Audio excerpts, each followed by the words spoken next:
Welcome to another DK Custom Products video. My name's Kevin, this is Dwayne, and I discovered something new on the Harley website a week or so ago.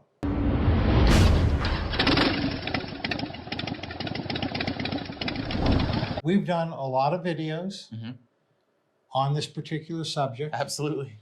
And we get people all the time not wanting to accept what we're telling them or what we're showing them from Harley. And so when I happened across this on the Harley website the other day, it just hit me upside the head. And so I've showed it to you. So why don't you go ahead and share what I found on the website the other day. All right, so what Kevin's referring to is a subject we've probably beat to death at this point, but like he said, every time we make a video on this subject, we get a lot of pushback from people who disagree. So what Kevin's referring to is he sent a comment on the Harley Davidson website from someone associated with Harley Davidson, I assume in customer support, because they responded to a question asked directly to them on their website.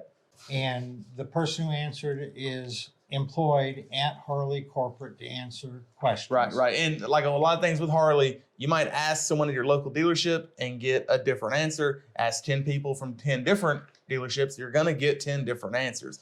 And so we were looking at the Milwaukee 8 oil cooler fan.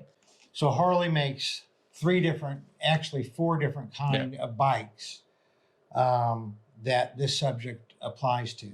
They make M8 Softails. This is not about M8 Softails that have the large oil cooler, which we'll picture right here. And then for the touring models, they make two different kinds of touring models. They make a twin cooled bike, which has no oil cooler at all. And then they make oil cooled bikes where the oil circulates around the exhaust valve as well as the rest of the engine. And then prior to the M8s, they were just air-cooled bikes that it was just air cooling it. So when we say oil-cooled, it's different than, it's an air-cooled and oil-cooled bike, but the oil-cooled refers to where they have that oil circulating around the exhaust valve. Right. And that in the oil-cooled bikes, the oil cooler, think of it as an external radiator. The oil flows through that radiator and back into the engine, so it gets cooled there. One thing you can do to supplement that cooling is add a fan to the external cooler. And that's what this product here is from Harley. It is a Milwaukee 8 cooler fan for their touring models that have an external oil cooler. And so an inquiring customer asked the question to Harley directly. They're on their website.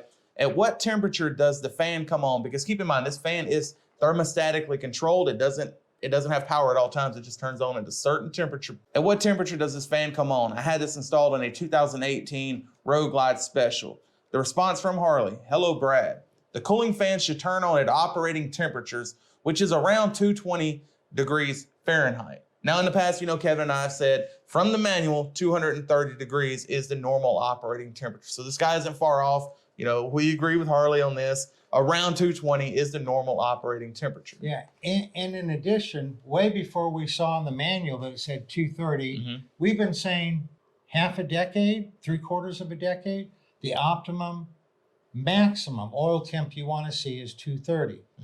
For all the people who say, yes, you, for all the people who say that Harley makes these bikes, they run them 24 hours in the Arizona heat. They're made to run at 275, 300, 325.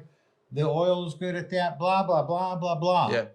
Look they say 230 is the normal operating temperature. Now they make a $270 fan, which by the way is out of stock, but they make a $270 fan that's thermostatically controlled.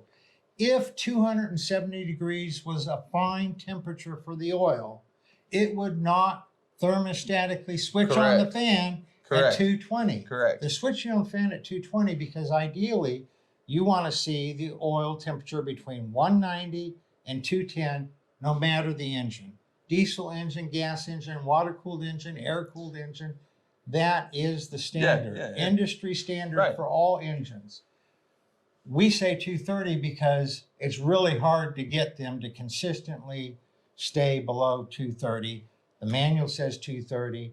And here their thermostat is kicking on at 220. That's right. To try and keep it cool. That's right. And we know a lot of people are of that camp that, well, this is still pretty much an air-cooled engine. And if you look it up, air-cooled, the oil doesn't know it's in a Harley-Davidson engine. It doesn't know that. Once it reaches 270, it's burnt. You need to change that oil. So anything you can do to give yourself a buffer, to give yourself a safe zone, to prevent it getting up to 260, 270, 280, 300 and beyond, it is in your best interest, absolutely, to do that. Up in the corner here, you'll see videos that we've done in the past regarding oil temperature and what the ideal oil temperature is and why it's the ideal oil temperature. And you don't just have to spend hundreds of dollars to cool it down. Yeah, it helps. But there are a lot of free things you can do. And we've made videos in the past, and I'll throw that up in the corner as well. Free things you can do to cool down your motorcycle. If you have any questions at all about anything you've seen in this video, and if it's time sensitive, shoot us an email directly at support@dkcustomproducts.com.